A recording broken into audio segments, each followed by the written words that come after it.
الحمد لله نحمده ونستعينه ونستغفره ونؤمن به ونتوكل عليه ونعوذ بالله من شرور انفسنا ومن سيئات اعمالنا من يهده الله فلا مضل له ومن يضلل فلا هادي له ونشهد ان لا اله الا الله وحده لا شريك له ونشهد ان سيدنا ومولانا محمدا عبده ورسوله. أما بعد فأعوذ بالله من الشيطان الرجيم. بسم الله الرحمن الرحيم. يا أيها الذين آمنوا أطيعوا الله وأطيعوا الرسول وأولي الأمر منكم. اللهم صل على محمد وعلى آل محمد كما صليت على إبراهيم وعلى آل إبراهيم إنك حميد مجيد. اللهم بارك على محمد وعلى آل محمد كما باركت على إبراهيم وعلى آل إبراهيم إنك حميد مجيد. अल्लाह ताला का बहुत बड़ा शुक्र है कि अल्लाह ताला ने हमें इंसान बनाया है, मुसलमान बनाया है और रसूल अकरम सल्लल्लाहु अलैहि वसल्लम का उम्मत की होने का शर्फ बख्शा है। नबी करीम सल्लल्लाहु अलैहि वसल्लम पर एक वही वो नाज़िल हुई जिसे कुरान करीम कहते हैं और एक वही वो नाज़िल हुई जिसे हदीस मुबारक कहते हैं। कुरान करीम वही है जिसे वही मतलूब कहते हैं और हदीस पाक वही है जिसे वही गैर मतलूब कहते हैं। मतलूब का माना है कि इसकी तिलावत की जाती है और गैर मतलूब का माना है कि इसकी तिलावत नहीं की जाती है। और तिलावत से मुराद है नमाज के अंदर तिलावत करना, वरना जिस तरह कुरान करीम की तिलावत करते हैं हदीस पाक भी करते हैं, लेकिन नमाज में तिलावत कुरान करीम की होती है, हदीस पाक की नहीं होती। نحمده ونصلي على رسوله الكريم أما بعد. Jadi alhamdulillah semuanya baca salawat dan salam dari semua petik sekalian. Alhamdulillah minasyaitanir rajim. Ya ayyuhallazina amanu atti'ullaha wa atti'ur rasul wa ulil amri minkum. Jadi mohonlah bagi tahu bahwasanya kita kena bersyukur pada Allah Subhanahu wa taala kerana Allah Subhanahu wa taala telah jadikan kita sebagai seorang manusia. Satu nikmat Allah SWT. Yang kedua, Allah SWT lahirkan kita di kalangan umat Islam. Itu satu nikmat Allah SWT. Yang ketiga, Allah SWT jadikan kita dari kalangan umat Nabi Muhammad SAW. Jadi berkait-berkait ayat Allah SWT, Allah beritahu wahyu yang turun kepada Nabi SAW ini ada dua jenis. Yang pertama dipanggil Al-Quran, yang kedua dipanggil Hadis. Al-Quran ini wahyu yang dipanggil matlu, dan Hadis pula dipanggil ghair matlu. Itu Al-Quran matlu maksudnya iaitu yang dibaca dalam ibadat kita.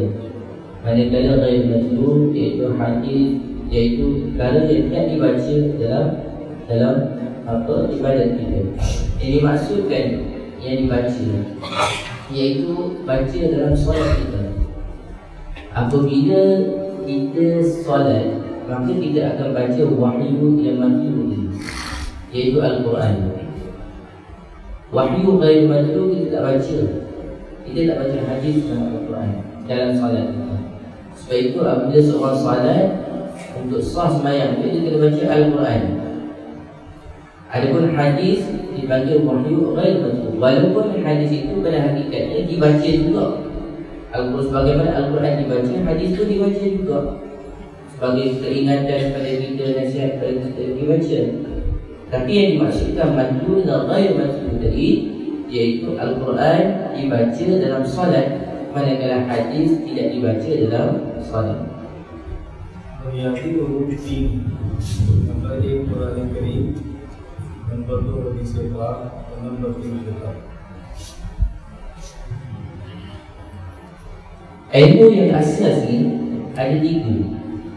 Yang pertama Al-Quran, yang kedua hadis, yang ketiga ilmu fiqh. Quran करीम में अल्लाह ने इन तीनों उलूम की बात एक ही आयत में फरमाई है। या अय्युहल्लज़ीना आमनू अतिउल्लाह, ऐ ईमान वालों अल्लाह की बात मानो, व अतिउर रसूल, और पैगंबर सल्लल्लाहु अलैहि वसल्लम की बात मानो, व उलिल अम्रि मिनकुम, और फुक़हा की बात मानो। अल्लाह की बात का नाम कुरान है, हुजूर की बात का नाम हदीस है और फुक़हा की बात का नाम फ़िक़्ह है। Dalam Al-Quran Allah SWT sebut ketiga-tiga ilmu di dalam satu ayat. Ya ayyuhalladzina amanu athi'u Allah wa athi'u Rasul wa ulil amri minkum. Kamu kena taat Allah, taat Rasul, taat ulil amri. Jadi maksudkan dengan taat ulil amri itu taat fuqaha. Yang pertama taat Allah dari ini maksudkan dengan Al-Quran. Taat Rasul dari ini maksudkan dengan hadis. Taat fuqaha dari ini yang dimaksudkan dengan fiqh. Jadi keseluruhan tiga ni Allah SWT ceritakan dalam satu ayat ini tentang asas bagi tiga. और एक नंबर से मुराद फुक़हा, बाद रात को गलतफहमी लगी है, वो कहते हैं और एक नंबर से मुराद है हाकिम। इमाम फखरुद्दीन राज़ी रहमतुल्लाह अलैह तफ़सीर कबीर में इरशाद फरमाते हैं कि हाकिम की बात शरीयत में मानी जाती है और शरई कबूल में हाकिम अगर शरीयत के खिलाफ बात करे उसकी बात नहीं मानते। हाकिम जो शरीयत के मुताबिक बात करेगा वो खुद आलिम होगा और शरीयत की बात करेगा, या खुद आलिम नहीं होगा गैर आलिम होगा, किसी आलिम से पूछेगा और शरीयत के मुताबिक फैसला करेगा। अगर उन्हें अमर से मुराद फुक़हा है फिर इख्तिलाफ की बात थी, और अगर उन्हें अमर से मुराद है हाकिम तो हाकिम की वो बात मानेंगे जो शरीयत के मुताबिक होगी। और हाकिम शरीयत के मुताबिक बात कब करेगा, या खुद आलिम होगा या आलिम से पूछ के करेगा।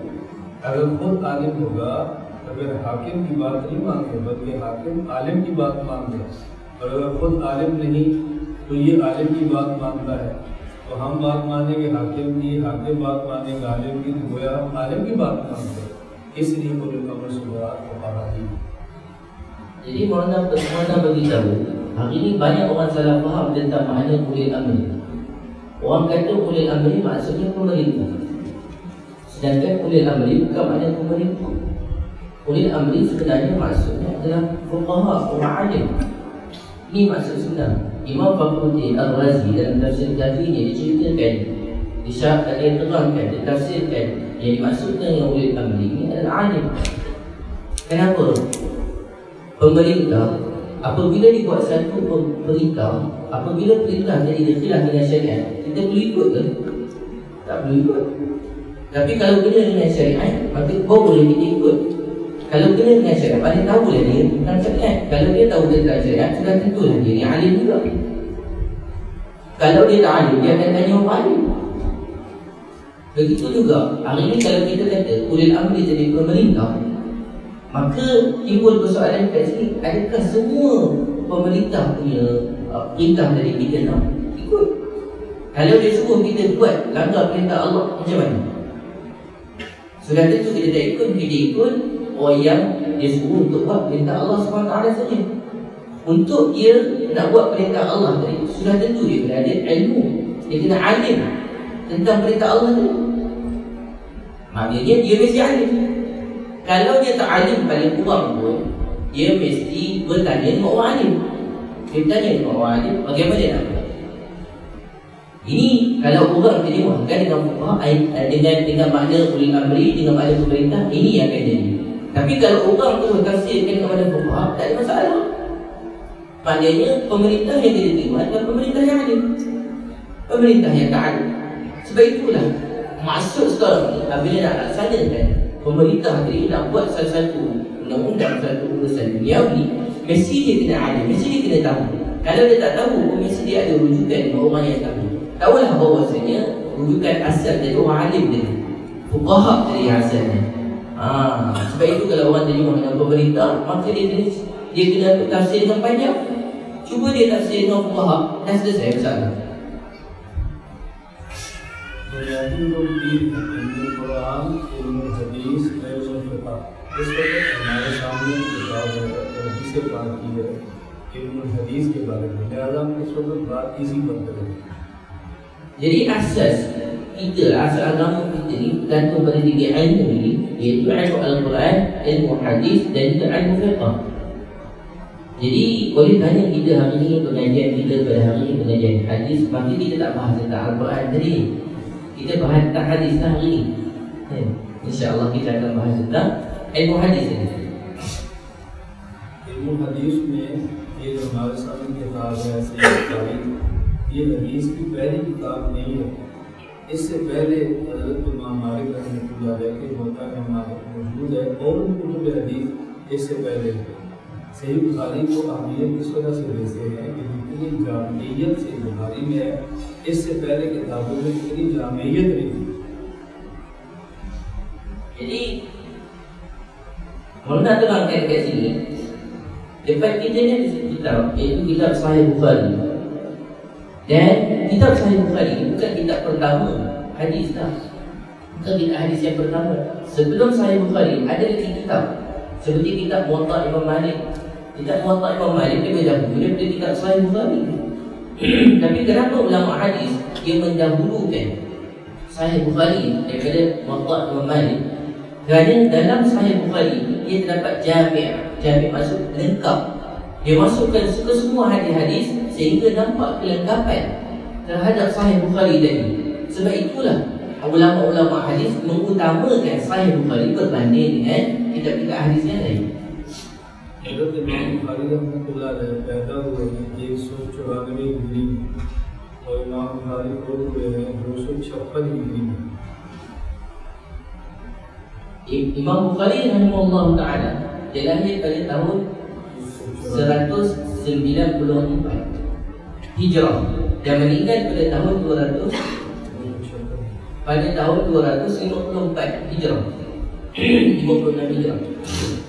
इमाम बुखारी 194 में पैदा हुआ है। 200 साल का अरसा ऐसा नहीं है कि हदीस के दरमियान में किताबें न हो। Jadi bila kita lihat Imam Bukhari lahir pada tahun 194 dan sebelum itu terdapat 200 tahun. Takkanlah tak ada satu kitab hadis pun. Mestilah sudah ada kitab hadis sebelum itu. किताबें और भी थी। मैंने मोहतरमा मालिक का नाम इसके लिए है कि हाफिज इब्न सलाह रहमतुल्लाह अलैह मुक़द्दिमा इब्न सलाह में लिखते हैं कि मोहतरमा मालिक असफ़ुल कुतुब बाद किताबिल्लाह है और मोहतरमा मालिक के बाद से ही बुखारी असफ़ुल कुतुब बाद किताबिल्लाह है। Jadi Mu'ana beritahu tadi saya dah sebut sebelum Sahih Bukhari banyak lagi kitab-kitab hadis. Tapi antara salah satu yang disebut adalah kitab Muwatta Imam Malik. Kenapa orang tak sebut kitab Muwatta Imam Malik? Sebab apa? Ibn Salah dalam muqaddimahnya ada menyebutkan bahawasanya Muwatta Imam Malik ni adalah kitab yang paling sahih sekali selepas Al-Quran. Dan begitu juga kitab yang selepas Muwatta Imam Malik yang paling sahih sekali adalah Bukhari. Jadi mengikut aturannya Muwatta Imam Malik kemudian baru Bukhari. इमाम बुखारी भी हज़रत इमाम शाफी के मुताबिक है और हाफिज इब्न सलाह भी इमाम बुखारी के इमाम शाफी के मुताबिक। Imam Bukhari ini adalah orang yang bermadhab Syafi'i. Dan begitu juga Imam Ibn Salah pun adalah orang yang bermadhab Syafi'i. सही बुखारी इसके 2 जिल्दें और 30 पारे हैं। Dalam Sahih Bukhari ada 2 jilid dan ada 30 bahagian. और 9082 riwayat। Ada lebih kurang 9,082 riwayat. हमारे तलबा ने आपके सामने 2 हदीसें पढ़ी हैं, एक बुखारी की पहली हदीस और एक बुखारी की आखिरी हदीस। Jadi pelajar-pelajar kita ini baca depan tuan-tuan 2 hadis saja daripada banyak hadis tadi. Yang pertama hadis yang daripada awal kitab Bukhari, kemudian satu lagi hadis yang daripada akhir kitab Bukhari. Yang tadi yang dibaca oleh anak-anak pelajar kita. हदीस में 2 चीज़ें होती हैं, एक है सनद और एक है मतन। सनद को रावी को कहते हैं जिससे एक मुहद्दिस हदीस लेता है और मतन उस बात को कहते हैं जिसको वो नकल करता है। Jadi dalam hadis ni ada 2. Yang pertama dipanggil sanad, yang kedua dipanggil matan. Sanad ni adalah satu silsilah rantaian yang mana seorang perawi tadi dia dengar daripada siapa sehingga sampai pada Nabi. Ini dipanggil sanad. Yang kedua, apa benda yang nak dikemukakan, yang nak dicakap, khabar yang nak dicakapkan, khabar berita yang dapat daripada Nabi itu dipanggil matan. हज़रत इमाम बुखारी रहमतुल्लाह अलैह अपनी सही बुखारी में जो अहादीस लाए हैं उसको बाज़ अहादीस ऐसी हैं कि जिसमें 5 रावी है खुलासी, बाज़ ऐसी है कि जिसमें 4 है रुबाई, और बाज़ ऐसी है कि जिसमें 3 है सुलासी। इमाम बुखारी रहमतुल्लाह अलैह को जिन अहादीस पर नाज़ और फ़ख्र है वो अहादीस है कि जिनको सुलासियात बुखारी कहते हैं। हज़रत इमाम बुखारी और नबी करीम सल्लल्लाहु अलैहि वसल्लम के दरमियान सिर्फ 3 वास्ते होते हैं बस। Imam Bukhari rahimahullah ta'ala dalam sanad dia yang untuk sampai kepada Nabi sallallahu alaihi wasallam kadang-kadang ada 5 rantaian. Maknanya ada 5 orang untuk sampai kepada Nabi sallallahu alaihi wasallam. Kadang-kadang ada 4 rantaian. Ada 4 orang untuk sampai ke Nabi sallallahu alaihi wasallam. Kadang-kadang 3 untuk guru dia saja telah sampai kepada Nabi sallallahu alaihi wasallam. Dan yang paling dibanggakan dalam Bukhari ini adalah 3 tadi. Ini dipanggil thulasiyat. Yang 5 tadi dipanggil khumasi, yang 4 dipanggil rubai, yang ketiga tadi dipanggil thulasi. Jadi riwayat yang sampai kepada Nabi sallallahu alaihi wasallam melalui jalur 3 orang sahaja ini panggil yang paling tinggi sekali. Ini yang dibanggakan dalam Bukhari, dipanggil thulasiyat. और ऐसी रिवायात से बुखारी में 22 जिनको सुलासियात बुखारी कहते हैं, इन 22 रिवायात में इमाम बुखारी को फ़ख्र है। Thulasiyat Bukhari yang ada dalam Bukhari ini ada 22 riwayat yang mana terdapat hadis thulasiyat, hadis yang 3 sanad sampai Nabi. Ini yang membuatkan kebanggaan Imam Bukhari dalam kitab dia. हज़रत इमाम बुखारी रहमतुल्लाह अलैह जो से बुखारी में 22 सुलासियात बुखारी लाए हैं, आप इस बात का ताज्जुब होगा कि उनमें 11 रिवायात वो हैं जिसमें इमाम बुखारी के उस्ताद मक्की बिन इब्राहीम हैं जो हज़रत इमाम बुखारी के उस्ताद हैं और इमाम अबू हनीफा की शागिर्द हैं। Jadi tuan-tuan dimulakan oleh Allah SWT di antara 22 riwayat yang dibawa oleh Imam Bukhari, riwayat thulasiyat ni, tuan-tuan mungkin akan ta'ajub dekat sini terdapat 11 riwayat iaitu daripada Makki bin Ibrahim. Makki bin Ibrahim ni adalah anak murid kepada Imam Abu Hanifah. Pada dia ni bermazhab Hanafi. Ini merupakan guru kepada Imam Bukhari rahimahullah ta'ala. और उसमें सुलासियात बुखारी में 6 रिवायात जिसमें इमाम बुखारी के उस्ताद वासिम अन-नबी इमाम बुखारी के उस्ताद हैं और वो इमाम अबू हनीफा के शागिर्द हैं। Dan dalam tu juga iaitu dalam riwayat thulasiyat tadi ada 6 dipanggil Abu Asim bin Nabil. Ini pun merupakan anak murid kepada Imam Abu Hanifah rahimahullah ta'ala. और 3 रिवायात इसमें इमाम बुखारी के उस्ताद हैं मोहम्मद बिन अब्दुल्लाह अंसारी, इमाम बुखारी के उस्ताद हैं और इमाम हनीफा के शागिर्द हैं। Begitu juga 3 riwayat lagi adalah Imam Abdullah Ansari, Muhammad bin Abdullah Ansari. Ini ada 3 riwayat lagi daripada dia, yang mana Muhammad bin Abdullah Ansari ini adalah guru kepada Imam Bukhari yang merupakan anak murid kepada Imam Abu Hanifah yang mana bermazhab Hanafi. तो सुलासियात बुखारी 22 है, उनमें 20 अहादीस जो हैं कि जिनमें इमाम बुखारी के उस्ताद इमाम अबू हनीफा के शागिर्द हैं। Jadi thulasiyat Bukhari ini ada 22. Daripada 22 tadi 20 thulasiyat yang Imam Bukhari ambil daripada anak murid Imam Abu Hanifah. अब आपको चाहिए कि सुलासियात बुखारी की सनद और मतन दोनों याद करें। Itu Maulana pesan kepada pelajar ni sepatutnya dia kena ingat matan thulasiyat ni. Matan dengan sanad thulasiyat ni. Itu muskil नहीं, Ini tak susah. Tapi ini sanad yang tinggi kan. अभी का हदसना मक्की बिन इब्राहीम का हदसना यजीद अबू उबैद अन सलमा क़ाल समिअतु नबी सल्लल्लाहु अलैहि वसल्लम। मुझे ये तो 22 की 22 सुना। Maulana telah baca dari sanad tadi daripada Makki bin Ibrahim tadi, kemudian daripada seorang lagi Yazid bin Abi Ubaid Yazid bin Abi Ubaid, kemudian kepada sanad daripada Salamah bin Al-Aqwa radhiyallahu anhu, kemudian daripada Nabi sallallahu alaihi wasallam 3 orang, Makki bin Ibrahim dengan 3 orang tadi yang disebut kan. Jadi tunggu sampai kepada Nabi sallallahu alaihi wasallam. Sudah tak susah saya ingat. और ये देख रख लें कि दुनिया हदीस में जिस कदर सनद आली इमाम को मुहरीफा की है किसी और मुहद्दिस की नहीं। Sebab itu kena ingat dalam dunia ni sanad yang Imam Abu Hanifah dapat sanad paling tinggi sekali. Tidak ada orang yang dapat mengatasi sanad tinggi Imam Abu Hanifah ni. Imam Abu Hanifah Rasulullah SAW के दरमियान एक वास्ता। Sebab apa? Imam Abu Hanifah dengan Nabi Sallallahu Alaihi Wasallam ada satu saja perantaraan untuk sampai dengan Nabi. Abu Hanifah, Anas bin Malik, qala Rasulullah.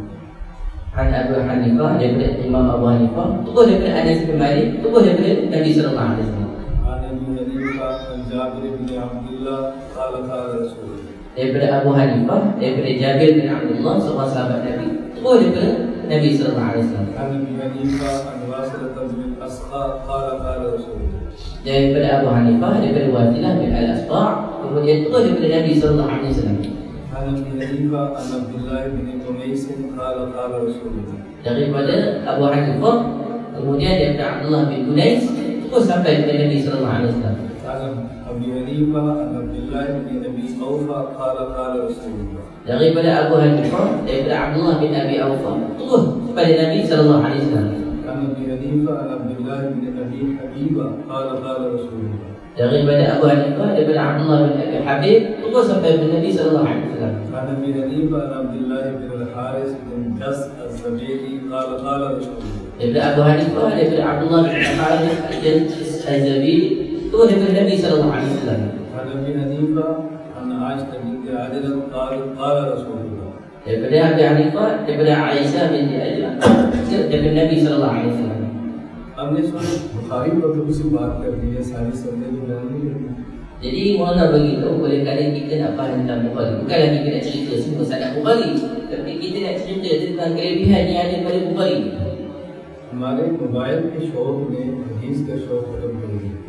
Jadi Maulana beritahu syok kita pada handphone kita telah memusnahkan syok kita pada hadis kita. Allah.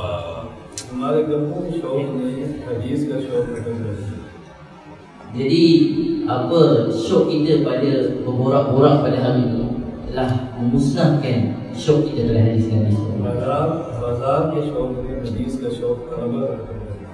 Jadi begitu juga keseronokan kita, syok kita pada pergi pasar-pasar, market-market ni telah memusnahkan syok kita pada hadis Nabi SAW. हमारे मदरसे में तलबा को मोबाइल नहीं मिले, हफ्ते में एक घंटे भी नहीं मिले। Maulana kata dekat madrasah Maulana, kami tak pergi tu apa handphone pada pelajar. Seminggu sekali saja kalau bagi itu pun 1 jam ini waktu nak bobo saya keluarga ke balik. जो तालिब इल्म अपने आप इल्म आगे बढ़ाना चाहे तो मोबाइल से ताल्लुक कम करे, इल्म का ताल्लुक बढ़ जाए।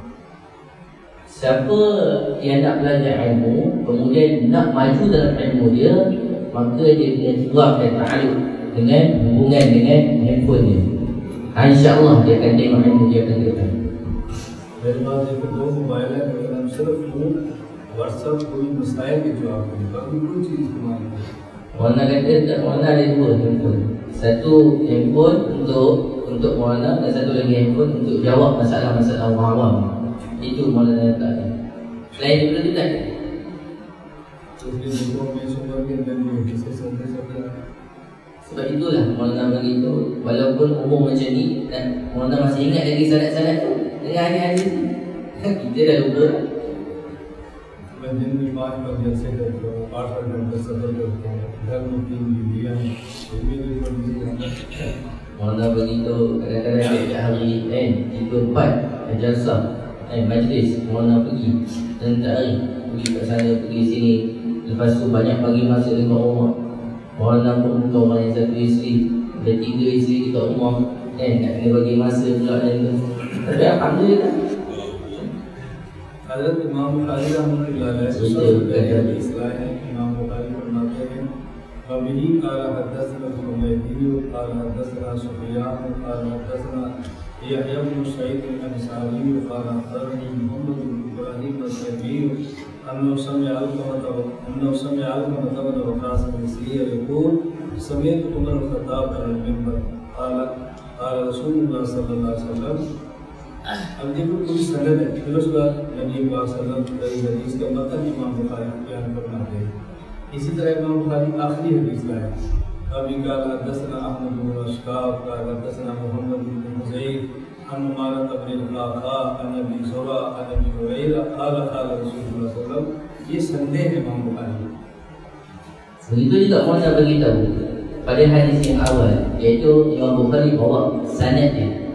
Dan begitu juga pada hadis yang akhir, Imam Bukhari nak bagi tahu kepada kita penting ni ilmu tadi dengan sanad. Dia telah bagi tahu daripada siapa yang dia dengar. Seperti hadis yang Imam Bukhari dengar daripada Humaydi, kemudian daripada Humaydi dengar daripada Sa'id Al-Ansari, kemudian Yahya bin Sa'id Al-Ansari, kemudian daripada Ibrahim At-Taimi, kemudian daripada Al-Qamah, kemudian daripada Umar radhiyallahu anhu.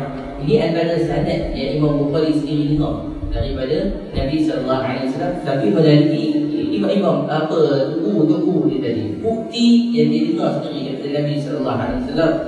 Begitu juga hadis yang terakhir yang mana Imam Bukhari rahimahullah taala bawa, iaitu dia dengar sendiri daripada Ahmad bin Ashqab, kemudian dia dengar daripada Ahmad bin Ashqab dengar daripada Muhammad bin Fudail, kemudian daripada Ammar bin Al-Qa'qa, kemudian daripada Abi Zur'ah, kemudian daripada Abu Hurairah radhiyallahu anhu, direct terus dengar daripada Nabi sallallahu alaihi wasallam tentang hadis-hadis tadi. Jadi ini nak buktikan bahawasanya Imam Bukhari apabila dia bawa satu sanad, maka dia akan bawa bukti. Bila bawa satu hadis, dia akan bawa bukti. Ini cara Imam Bukhari daripada awal, hadis yang pertama dan juga hadis yang kedua, dia telah bawa semua sanad. हज़रत इमाम बुखारी रहमतुल्लाह अलैह मसला बयान फरमाते हैं, बाबु क़ौलिल्लाहि तआला नज़अल मवाज़ीन अल-क़िस्त लियौमिल क़ियामह व अन्ना अअमाल बनी आदम व क़ौलहुम युज़न व अक़वालहुम युज़न बेहतर अक़वालहुम बिल अमाल बिल मुनासिब। इमाम बुखारी रहमतुल्लाह अलैह ने आयत बतौर दलील के बयान फरमाई है, अन्ना अअमाल बनी आदम का मसला बयान किया।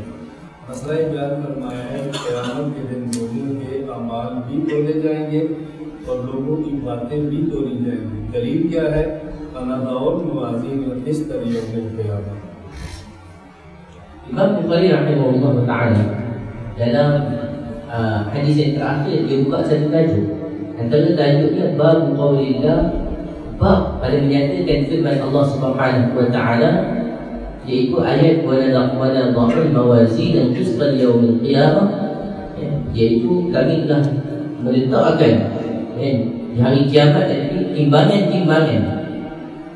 Wa anna a'mal bani Adam wa qawluhum yuzan. Begitu juga amalan-amalan anak-anak Adam, iaitu manusia, dan juga kata-kata mereka ini ditimbang. Bukan saja amalan ditimbang, bahkan kata-kata mereka juga ditimbang. Apa dalil yang Imam Bukhari bawa? Petikan daripada Imam Bukhari syarahkan a'malahum, a'mal bani Adam wa qawlahum, iaitu amalan anak Adam dan juga kata-kata anak Adam tadi ditimbang. Dalilnya wa nadha'ul mawazin al-qist liyaumil qiyamah. यहाँ दो बातें बहुत अच्छी तरह समझी। एक होता है गिनती करना और एक होता है तोलना। क़यामत के दिन आमाल को गिना नहीं जाएगा, बल्कि आमाल को तोला जाएगा। Dekat sini ada dua perkara yang kita nak kena faham. Yang pertama dipanggil kira, mengira. Yang kedua dipanggil menimbang. Dekat sana, pada hari kiamat nanti, amalan kita tidak dikira satu-satu, tapi ditimbang. Ditimbang berat ke ringan. तबारकल्लज़ी बियदिहिल मुल्क व हुवा अला कुल्लि शैइन क़दीर अल्लज़ी खलक़ल मौता वल हयाता लियबलुवकुम अय्युकुम अहसनु अमला। अहसनु अमला फरमाया, अक्सर अमला नहीं फरमाया। अगर अक्सर अमला होता तो इसका माना क़यामत के दिन अल्लाह देखेंगे किसने अमाल ज़्यादा किए, और मैं अक्सर अमला, अल्लाह देखेंगे किसने अमाल ज़्यादा अच्छे किए। अच्छा होना और होता है, ज़्यादा होना और होता है। तो क़यामत के दिन अमाल को गिना नहीं जाएगा, बल्कि अमाल को तोला जाएगा।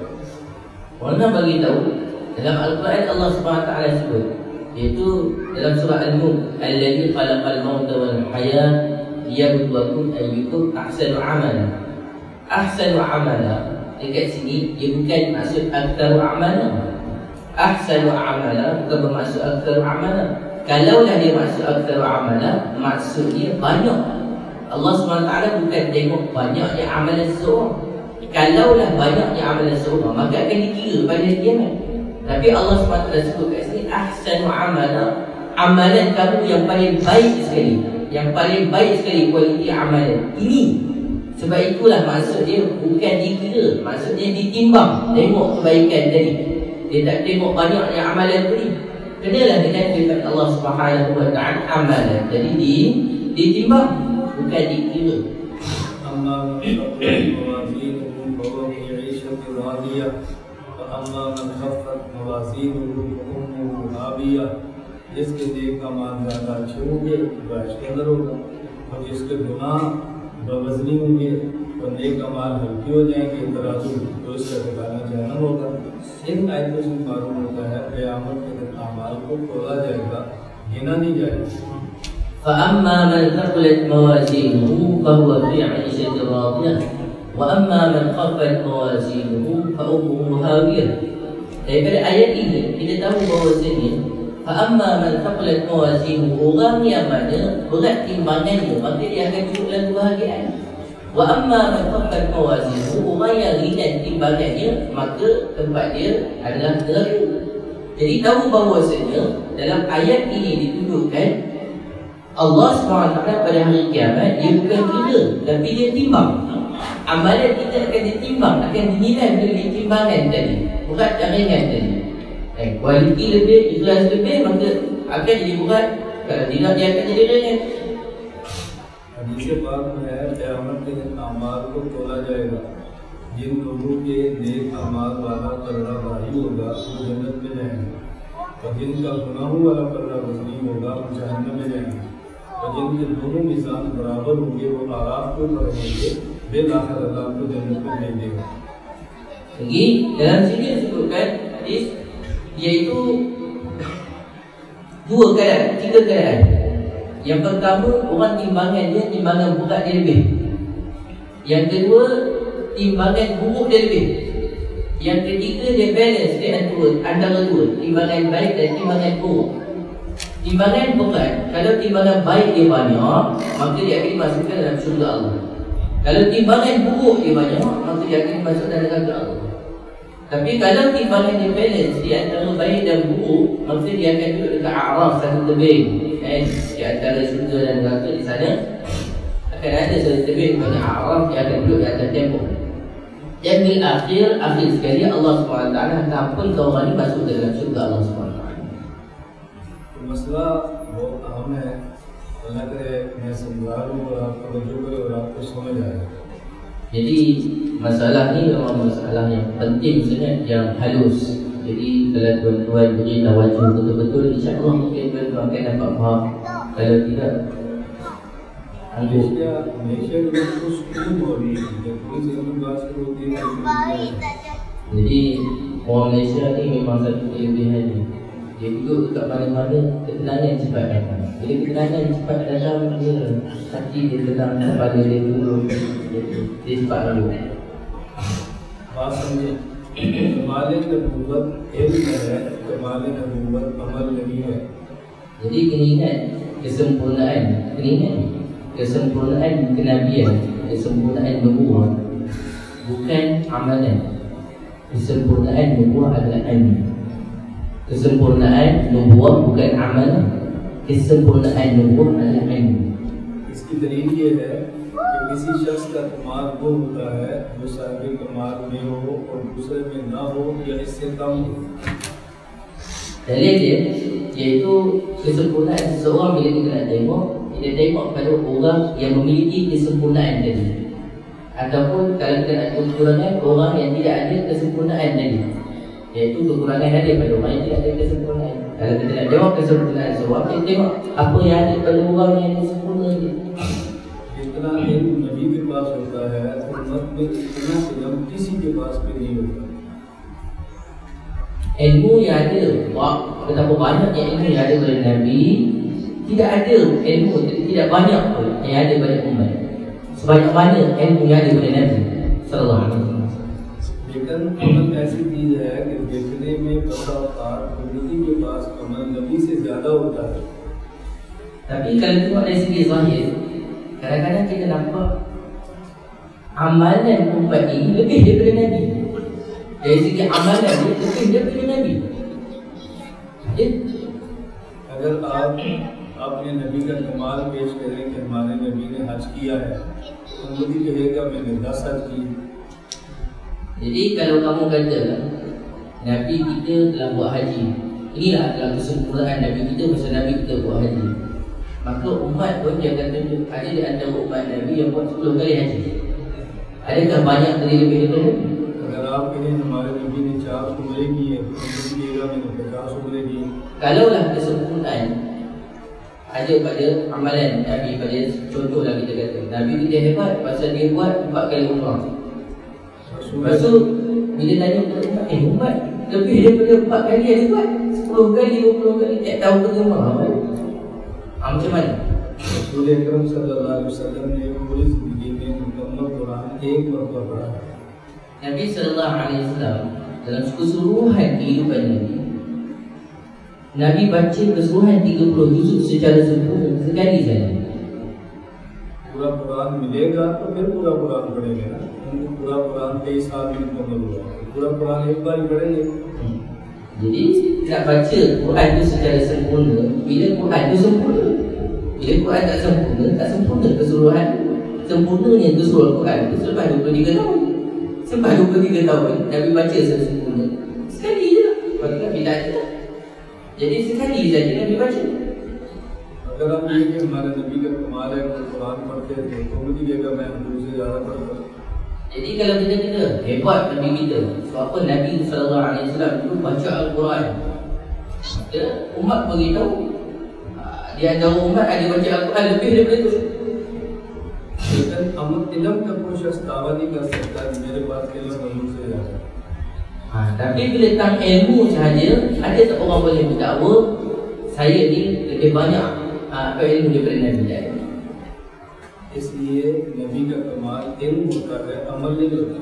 Sebab itulah kehebatan Nabi, kesempurnaan yang daripada Nabi adalah ilmu tadi. Hebat dari segi ilmu tadi, bukan dari segi amalan tadi. Kalau dari segi amalan tadi, umat boleh buat banyak daripada Nabi. Tapi kehebatan Nabi, kesempurnaan Nabi adalah dari segi ilmu. तिनका रसूल फज़लना बाज़ अला बाज़, बाज़ नबियों से अफजल है। नबी के नबी से अफजल होने की वजह अमल नहीं होती बल्कि इल्म होता है। Jadi Allah SWT cerita dalam Al-Quran, tilka rusul faddalna ba'dahum 'ala ba'd. Itulah nabi-nabi, rasul-rasul yang kami telah muliakan sebahagian atas sebahagian yang lain.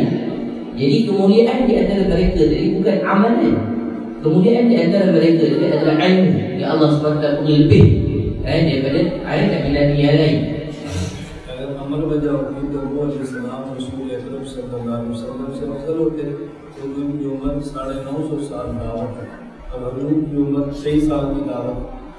Jadi kalaulah kita kata amalan tadi yang membuatkan seorang itu menjadi hebat, sebab itu Nabi Nuh AS lebih hebat daripada Nabi Muhammad SAW, lebih afdal daripada Nabi SAW. Sebab apa Nabi Nuh 990 tahun buat dakwah, Nabi 23 tahun je lah. Sebab itu kita kata bukan amalan yang buatkan hebat, bahkan ilmu yang membuatkan seorang itu hebat. नबी का वारिस भी वही है जिसके पास नबी का कमाल है, यानी इल्म। Begitu juga waris Nabi adalah orang yang mempunyai kesempurnaan, kehebatan dan kamal Nabi tadi yang ada pada seorang. Itulah ilmu. इसलिए हदीस पाक में इन्नल उलमा वरसतुल अंबिया। Sebab itu dalam hadis Nabi sallallahu alaihi wasallam bagi tahu sesungguhnya pewaris bagi nabi-nabi ini adalah ulama. ये बात समझें कि कमाल नबूवत इल्म है, अमल नहीं करते। Ini yang kita kena faham, kehebatan Nabi bukan pada amalan dia, tapi pada ilmu dia. और दूसरी बात जो समझ वाली इसके साथ वो समझें कि बावजूद इसके कि अमल कमाल नबूवत नहीं है, लेकिन उम्मत अमाल में क़यामत के दिन जब अजर मिलेगा तो नबी से आगे नहीं बढ़ सकेगी। Walaupun kita katakan kehebatan bukan berlandaskan amalan, Tapi walaupun umat ni buat banyak amalan pada hari kiamat nanti, kalau nak tengok ada sikit amalan Nabi tadi, banyaknya amalan umat, tak boleh nak melepasi amalan Nabi tadi. बेशक नबी ने एक हज किया है, Walaupun Nabi itu buat satu sekali haji saja, नबी का एक हज और उम्मत के सारे हज में डाले अरबों हज, खरबों हज। क़यामत के दिन नबी के हज का जो अजर मिलेगा वो उम्मत के खरबों हज का भी नहीं मिलेगा।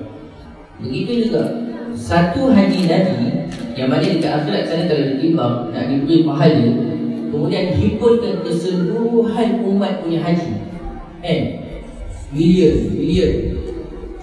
tetap tidak sama dengan ganjaran satu haji Nabi tadi. Semua himpun untuk nak sama dengan ganjaran satu haji Nabi, tidak akan dapat sama. बेशक नबी पाक की जिंदगी में कुरान एक बार पढ़ा है, लेकिन सारी उम्मत के कुरान करीम का जब जमा कर लें तो नबी पाक का एक मरतबा कुरान पढ़ने का अजर अव्वल सबसे ज़्यादा होगा। Walaupun Nabi lah buat satu kali khatam Al-Quran sahaja dalam seumur hidupnya, umat ni pula seluruh umat dia buat khatam Al-Quran dan himpunkan ke semua pahala tadi, tetap tidak dapat menyamai dengan satu kali khatam Nabi. बेशक नबी पाक ने 4 उम्रे किए, उम्मत के सारे उम्रे जमा कर लें तो हुजूर के 4 उम्रों का अजर उम्मत के खरबों उम्रों से ज़्यादा होगा। Begitu juga kalau kita nak himpunkan ke Nabi hanya buat 4 kali umrah saja, kalau kita nak himpunkan ke semua pahala umrah seluruh umat ini, milion, bilion, yang mana bila kita nak himpunkan kemudian nak mengatasi 4 umrah Nabi, tidak akan sama, tidak akan dapat mengatasi pahala 4 kali umrah Nabi SAW. उसकी वजह अन्ना आमाल बनी आदम व औलहum यूज़न। Kenapa? Apa sebabnya? Sebab amalan-amalan anak Adam tadi dan juga kata-kata mereka ini bukan dikira tapi ditimbang. हज उम्रा आमाल बनी आदम और कुरान करीम की तिलावत औलहum। Haji dan umrah ini adalah amal manusia. Manakala baca Al-Quran ini merupakan qaul mereka, kata-kata mereka. क़यामत के दिन अक़वाल और अमाल को गिना नहीं जाएगा बल्कि तोला जाएगा। Pada hari kiamat nanti, amalan dan juga perkataan kita tidak akan dikira tapi akan ditimbang. अगर गिना जाए फिर तो हुजूर का हज उम्रा और कुरान थोड़ा है और उम्मत का ज़्यादा है, लेकिन वहाँ गिना नहीं है, वहाँ तोड़ना है। Kalaulah akan dikira, maka sudah tentulah amalan Nabi akan jadi sikit berbanding dengan umat yang akan buat lebih daripada Nabi. Sebab itu di akhirat sana itu bukan dikira, bahkan ditimbang. अभी वजह समझे कि नबी का कौल और नबी का अमल क़यामत के दिन वज़न में सबसे वज़नी क्यों होगा, वजह दलील समझे। Jadi sekarang ni cuba kita faham. Ni kita nak kena faham dalil. Kenapa amalan Nabi SAW di akhirat sana lebih berat berbanding dengan amalan kita pada hari kiamat nanti. इमाम बुखारी शुरू में फैसला कि इन्नमल आमालु बिन्नियात व इन्नमा लिकुल्लि इम्रिइन मा नवा। एक अमल की बुनियाद नियत है, जिसकी हुस्न नियत जितना ज़्यादा होगा उतना ही उसका अमल वज़नी होगा। Sebab itu Imam Bukhari pada hadis yang pertama sekali, Imam Bukhari bawa satu hadis, innamal a'malu binniyat. Setiap amalan tadi bergantung atas niat. Sejauh mana baiknya niat seseorang tadi, tulus ikhlas kepada Allah Subhanahu wa taala, sejauh itu berat timbangan dia. अगर एक शख्स 2 रकात पढ़े और इखलास ज़्यादा हो, दूसरा 200 रकात पढ़े इखलास कम हो, तो गिनती में 200 ज़्यादा है। अगर 2 रकात का इखलास ज़्यादा है इसलिए 2 रकात इसका इखलास ज़्यादा है, वज़न में 200 से ज़्यादा होगी जिनमें इखलास कम है। Jadi bila kita tengok seorang yang sembahyang 2 rakaat dengan orang yang sembahyang 200 rakaat, kalau nak tengok dari segi bilangan dia, 200 rakaat ni banyak, 2 rakaat ni tak banyak. Tapi 2 rakaat ni dilakukan secara ikhlas semata-mata kerana Allah. Manakala 200 tadi adalah kurang ikhlas dia. Maka bila kita lihat dekat sini, yang 2 rakaat tadi timbangan dia lebih berat berbanding dengan 200 rakaat yang tidak ikhlas tadi. नबी करीम सल्लल्लाहु अलैहि वसल्लम फरमाते हैं, ला तसुब्बु असहाबी व इन्न अहदकुम लौ अनफक़ मिस्ला ज़हबा मा बलग़ मुद्दहु व क़ाल नसीफ़ा। मेरे सहाबा की शान में बुरा करना न कहना, क्यों अगर तुम में से कोई आदमी बहुत पहाड़ के सोने के बराबर खर्च करे, मेरे सहाबी की ऊँट जौ के बराबर भी नहीं है। अब देखने में जौ थोड़े हैं और एक मुट्ठी है, और सोने के बराबर सोना बहुत कम ज़्यादा है, लेकिन सहाबी के खिलाफ ज़्यादा है। इसलिए उम्मत का और पहाड़ के बराबर का सोना भी सहाबी के ऊँट जौ के बराबर नहीं है, तो पैगम्बर के अमल के बराबर कैसे हो सकती है? Jadi Maulana petikkan dalam satu hadis Nabi bagi tahu, kalaulah seorang kamu ni menginfakkan 1 pulau Uhud emas, kamu tidak akan dapat sama juga dengan infaknya seorang sahabat aku 1 genggam ataupun separuh daripada genggam tadi. Kenapa tidak boleh sama dengan infak para sahabat? Kerana ikhlas yang ada pada sahabat adalah menyebabkan ia lebih daripada amalan kita. Walaupun kita infak banyak sekali pun, tapi kita tak boleh mengatasi ikhlasnya pada sahabat tadi, yang membuatkan Nabi bandingkan dengan 1 gunung sekali. Kalau kita infak, kita tak boleh nak sama dengan infak satu genggam dia ataupun separuh daripada genggaman kita. अब जरा दलील समझिए, क़यामत के दिन आमाल को खोला जाएगा और वज़न अमल की बुनियाद है इखलास, तवाज़ु, आजिज़ी, इंकिसारी, खुशू, तज़ल्लुल। Jadi kena ingat bahawasanya di hari kiamat nanti amalan kita akan ditimbang, dan pada waktu itu yang akan diperlukan untuk timbangan tadi adalah keikhlasan kita, tawadhu kita, rendah diri kita, intisari kita. Ini yang diperlukan untuk memberatkan amalan ini.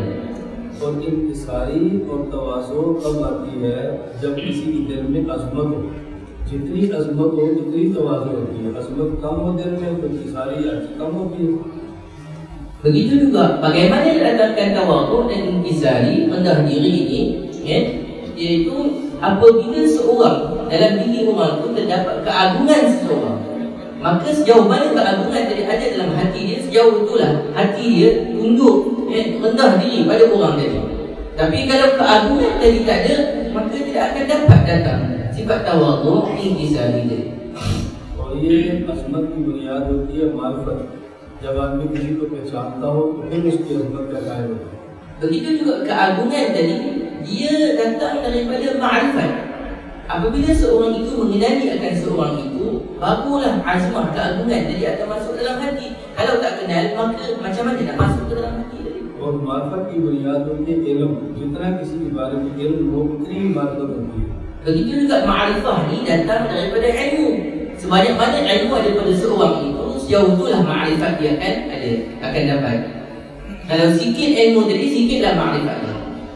तन्हा रसूलुल्लाह सल्लम को जो अल्लाह की ज़ात के बारे में इल्म है, पूरी उम्मत का इल्म अल्लाह की ज़ात के बारे में जमा कर ले तो हुजूर का इल्म ज़्यादा है। Satu sahaja ilmu Nabi SAW mengenai zat Allah, sifat Allah Subhanahu wa Ta'ala tidak sama dengan keseluruhan umat. Kalau dihimpunkan keseluruhan umat punya pengetahuan terhadap tauhid pada Allah Subhanahu wa Ta'ala ni, tidak boleh sama dengan apa ilmu Nabi SAW terhadap tauhid pada Allah Subhanahu wa Ta'ala. लिहाजा जितनी मार्फत रसूलुल्लाह सल्लम को अल्लाह की ज़ात के बारे में है, पूरी उम्मत को जो मार्फत जमा कर ले तो हुजूर की मार्फत सबसे ज़्यादा है। Sebab itulah makrifat Nabi kepada Allah Subhanahu wa Ta'ala tidak boleh tak sama dengan keseluruhan makrifat umat. Kalau dihimpun kesemuanya makrifat umat, tidak dapat menyamai dengan makrifat Nabi sallallahu alaihi wasallam terhadap Allah Subhanahu wa Ta'ala. लिहाजा जितनी अज़मत रसूलुल्लाह सल्लम के दिल में अल्लाह की है, पूरी उम्मत के दिल में जितनी अज़मत है जमा करें तो हुजूर के दिल में जो अज़मत है वो सबसे ज़्यादा है। Begitu juga hari ini azmah keagungan Allah yang ada dalam hati Nabi sallallahu alaihi wasallam tidak sama dengan keagungan Allah yang ada nanti dalam hati umat ini. Kalau dihimpunkan ke seluruh umat ini, kita nak tengok azmah Allah SWT, keagungan Allah SWT yang ada hati ini, dan dibandingkan keazmah Allah SWT yang ada dalam hati nanti tidak akan dapat disambung. लिहाजा नबी पाक का एक हज जिस तवाज़ु के साथ अदा हुआ, उम्मत के खरबू हज जिस तवाज़ु से अदा है वो जमा करें तो तन्हा हुजूर की तवाज़ु उन सबसे ज़्यादा है। Jadi sebab itulah haji Nabi sallallahu alaihi wasallam yang dilaksanakan dengan penuh tawaduk kepada Allah Subhanahu wa taala, kerana nak dihimpunkan keseluruhan haji umat tidak akan dapat menyamai haji satu haji Nabi sallallahu alaihi wasallam. Sebab itu bila kita tengok sekarang ni, asas bagi pertimbangan amalan tadi adalah tawaduk. Sebab itulah kita katakan iaitu haji Nabi sallallahu alaihi wasallam lebih baik daripada keseluruhan bilion-bilion haji umat ini. Sebab itulah makam seorang itu akan orang itu akan diberi pahala dan ganjaran ini sebagaimana makamnya dihasil. उम्मत के माल देखने में ज्यादा वो भी नहीं, फिर भी पैगंबर से आगे अजर और अजर तरह से मकाम में नहीं कर सकते. Walaupun kita tengok dari segi zahir ni amalan umat ini banyak daripada Nabi, tapi dari segi makam mereka tidak boleh mengatasi Nabi sallallahu alaihi wasallam. फकाल मुजाहिद अल-इस्ताग़फिरुल्लाह इमाम बुखारी फरमाते हैं कि मुजाहिद फरमाते कि रूमी ज़बान में अदल को इस्तास कहते हैं. यार इस्तास मुआवज़ लफ्ज़ है, रूमी ज़बान का था और वहाँ से अरबी के अंदर आया है. Jadi Imam Bukhari beritahu, Imam Mujahid cakap al-qistas ini adalah al-adlu bil-rumiyah, iaitu qistas ini yang bermaksud adal.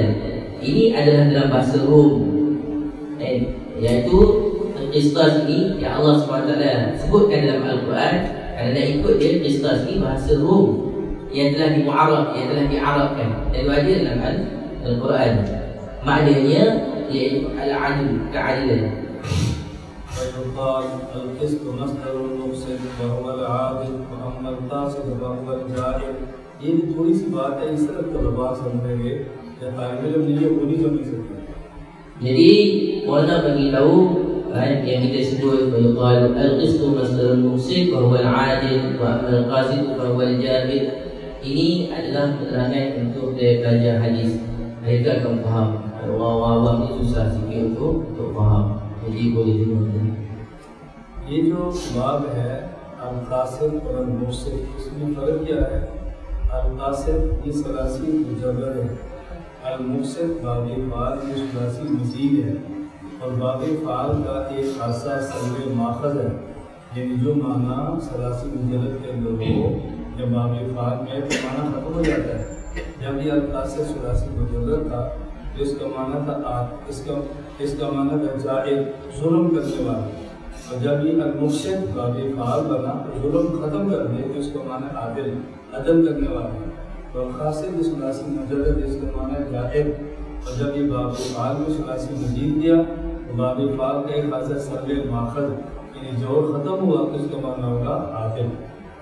Jadi Maulana terang kat sini al-muqsid dengan al-qasid.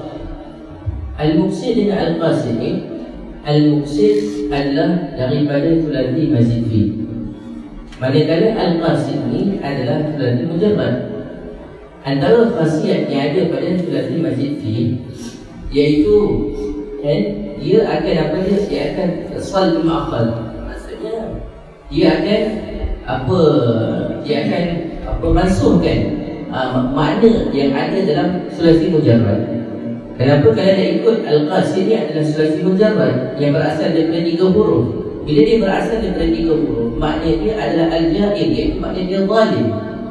Tapi bila ditambah masuk kepada sulasi mazid fi, ditambah 4 huruf padanya, pada waktu itu telah ditukarkan daripada makna yang tadi bawa dipanggil salb ma'qaz. Jadi dia telah nafikan ma'qaz tadi. Pada waktu itu dia telah melampaui makna itu daripada khasiatul abwabnya bawa kepada makna keadilan. Kenapa? Apa? Dia hapuskan kezaliman tadi, bawa makna keadilan. Bila tidak ada kezaliman, maka keadilan akan datang. Jadi kalau al-qasid maksudnya zalim, tapi bila maksudnya al-muqsid dia mengatasi zalim tadi, maka itu bawa kepada makna adil balik. Ini orang yang belajar ilmu tadi dia faham. Maulana bagi tahu ini kan untuk belajar-belajar. सवाल ये है ये मस्दर मुफसिद नहीं है, ये मस्दर कासिद है. अल-क़िस्त ये है सलासी मुजर्रद, अल-मुफसिद ये है बाबे फ़ाल सलासी मज़ीद. इमाम बुखारी कहना चाहिए था अल-क़िस्त मस्दर कासिद. Jadi dekat sini masalahnya, kat sini Imam Bukhari sebut al-qistu masdarul muqsid. Sebenarnya Imam Bukhari sepatutnya kena sebut al-qistu masdarul qasid, bukan muqsid. Sebab apa? Bila kita tengok al-qistu ni daripada sulati mujarrad, manakala muqsid ni daripada sulati mazid fi. Sepatutnya Imam Bukhari kena sebut al-qistu masdarul qasid, bukan muqsid. उसका जवाब ये है, एक होता है मस्दर महजूफ ज़वाइद, ऐसा मस्दर जिसमें ज़ायद को हज़फ कर दिया जाए, एक मस्दर वो होता है। ये अल-क़िस्त ऐसा मस्दर है कि जिसमें अल-इक़साद ज़वाइद उसको हज़फ किया जाए। इमाम बुखारी बता रहे हैं अल-क़िस्त ये मस्दर है, असल में तो मस्दर है क़ासिद का, लेकिन उस वक्त जब ज़वाइद को हज़फ कर दें और जब ज़वाइद को बढ़ा देंगे साथ तो फिर ये मस्दर होगा मुक़सिद का। तो यूँ कहना चाहिए अल-क़िस्त को मस्दर मुक़सिद। हाँ, jadi mohon nak terang kat sini al-qist tu adalah apa? Dia sepatutnya masdarul qasid. Jadi yang dekat sini bila kita tengok sulati mujarrad, jadi qist ni adalah sulati mujarrad. Tapi kita kena faham satu lagi, iaitu kadang-kadang sulati mujarrad ni dia boleh bawa kepada makna sulati mazid fi. Yang mana bila kita tengok dekat sini dia hadafkan sulati mazid fi tadi. Sebab apa? Kadang-kadang dia bawa makna kepada sulati mazid fi. Tapi al-qistu kat sini bila dia bawa pada makna sulati mazid fi, dia bawa pada makna sulati mazid fi. Jadi dia bawa pada makna sulati mazid fi, maka pada waktu itu dia akan boleh bawa makna muqsid. Sebab apa? Muqsid ni daripada sulati mazid fi, sulati mazid fi. Cuma sekarang ni bila kita tengok kenapa digunakan al-qistu masdarul muqsid, sepatutnya Imam Bukhari rahimahullah ta'ala dia sebutlah al-qistu masdarul muqsid. Jadi qistu ni masdar bagi masdar muqsid. Kenapa? Kalaulah qistu ni dia boleh keluarkan makna ziyadah daripada dia, maka bolehlah makna ziyadah tadi muqsid. Kalau dia tak boleh keluarkan makna ziyadah tadi, barulah qistu ni makna pada qasid. Tapi ada tak makna ziyadah pada dia? Ada. Bila ada makna ziyadah pada dia, maka al-qistu tadi dia bolehlah bawa kepada muqsid. Cuma Imam Bukhari cara dia sepatutnya dia kena sebut al-qistu masdarul muqsid. Itu yang sepatutnya. Ini penerangan. Jadi ini perbahasan yang saya nak terang pun macam mana nak terang kepada orang awam kan. Dari pelajar mungkin ada orang dapat faham sikit apa-apa tu. अभी काल हदसना अहमद बिन अशकार काल हदसना मोहम्मद बिन हुसैन बिन उमारत बिन साका अन नबी हुरैरा रज़ियल्लाहु ताला अन्हु व अन्हुम। हज़रत ये अशकार भी है, इशकार भी है, दोनों तरह जाएगा। अशकार इशकार बिल बिन कसर दोनों तरह जाएगा। हज़रत इमाम बुखारी रहमतुल्लाह अलैह अपनी जो सनद पेश करते हैं सबसे आखिरी रावी हज़रत अबू हुरैरा है और सबसे पहला रावी बुखारी शुरू में अबी काल हदसना हमीदी अब्दुल्लाह बिन ज़ुबैर, सबसे पहले रावी अब्दुल्लाह बिन ज़ुबैर और सबसे आखिरी रावी हज़रत अबू हुरैरा है। Imam Bukhari rahimahullah ta'ala kat sini Ahmad bin Ashkar, tubuh dia Ashkar boleh baca, Ishkar pun boleh baca. Imam Bukhari rahimahullah ta'ala dalam hadisnya yang pertama Imam Bukhari bawa, iaitu Imam Bukhari dia tutupkan hadis ini dengan seorang sahabat namanya Abu Hurairah. Nama Abu Hurairah. Manakala Imam Bukhari dia telah buka hadis ini dengan seorang nama Humaydi. Humaydi namanya Abdullah bin Zubair. Ini nama Abdullah bin Zubair. Nama asal Humaydi. Humaydi asal namanya Abdullah bin Zubair. Imam Bukhari rahimahullah ta'ala buka dengan Humaydi Abdullah bin Zubair, dan Imam Bukhari tutup dengan nama Abu Hurairah. Ini yang mana cerita. हज़रत इमाम बुखारी रहमतुल्लाह अलैह पहला रावी लाए जिसका नाम अब्दुल्लाह है और सबसे आखिरी रावी लाए जिसका नाम अब्दुर रहमान है। रसूल करीम सल्लल्लाहु अलैहि वसल्लम से पूछा गया कि अल्लाह ताला को सबसे पसंदीदा नाम कौन सा है? फरमाया अब्दुल्लाह। फिर उसके बाद अब्दुर रहमान। तो नबी करीम सल्लल्लाहु अलैहि वसल्लम को सबसे पहला नाम अब्दुल्लाह है, तो बुखारी का पहला रावी, और दूसरे नंबर पर पसंदीदा नाम अब्दुर रहमान है, वो बुखारी का सबसे आखिरी Ravi. Jadi mohon nak terangkan Mula-mula sekali rawi yang Imam Bukhari bawa adalah namanya Abdullah Humaidi, dari nama Abdullah. Begitu juga rawi yang terakhir sekali Abu Hurairah, namanya sebenarnya Abdul Rahman bin Sakar, Abdul Rahman. Jadi nak bagi tahu dekat sini, Imam Bukhari dia suka untuk petik satu hadis yang mana Allah Subhanahu Wa Taala, antara nama yang Allah Subhanahu Wa Taala paling suka sekali, bila ditanya kepada Nabi sallallahu alaihi wasallam, maka Nabi jawab Allah Subhanahu Wa Taala suka nama Abdullah dan juga Abdul Rahman. Maka sebab itu Imam Bukhari dia buka hadisnya dengan perawi yang nama Abdullah, kemudian dia tutupkan hadisnya dengan perawi yang nama Abdul Rahman. Dua-dua nama dari Allah Subhanahu Wa Taala suka. सबसे आखिर में इमाम बुखारी रहमतुल्लाह अलैह बड़ी मुख्तसर सी हदीस लाए हैं। पहले मकान हबीब बतान रहमान, हबीब बतान अल-लिसान, सकील बतान फिल मीज़ान। ये दो कलमे ऐसे हैं जो अल्लाह को बड़े पसंद हैं, ज़बान पे बहुत हल्के हैं और क़यामत के दिन तराजू के अंदर बहुत वज़नी होंगे। Imam Bukhari rahimahullah taala antara hadis akhir dia bawa hadis yang sangat singkat, iaitu hadis yang berbunyi qala Nabi sallallahu alaihi wasallam kalimatan habibatan ila ar-rahman khafifatan 'ala al-lisan thaqilatan fil mizan subhanallah wa bihamdihi subhanallahil 'azim. Iaitu dua kalimah yang sangat disukai oleh Allah Subhanahu Wa Taala, dan khafifatan 'ala lisan, sangat ringan di atas lidah kita, maknanya mudah untuk sebutnya. Thaqilatan fil mizan, begitu juga dua kalimah ini dekat timbangan, nanti dia akan beratkan timbangan kita. Apa dia? Subhanallah wa bihamdihi. Jadi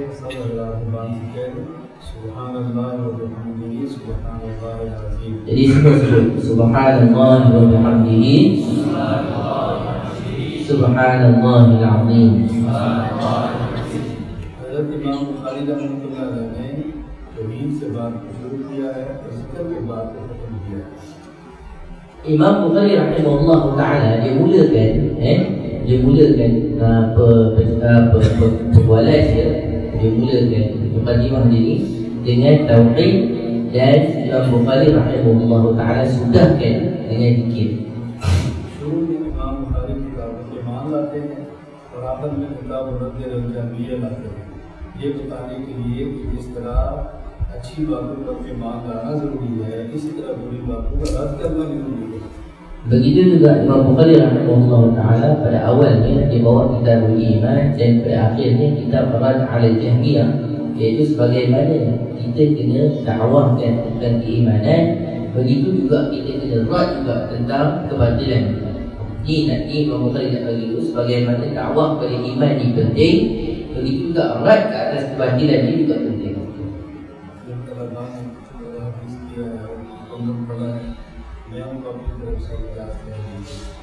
Jadi Maulana beritahu apa pelajar-pelajar yang mana dia baca hadis tadi dengan Maulana tadi baca, insya-Allah Maulana telah mengijazahkan hadis kepada pelajar semua. Masya-Allah. Semoga Allah SWT Ustaz dapat ijazah hadis oleh Islam. Kamu sini tak?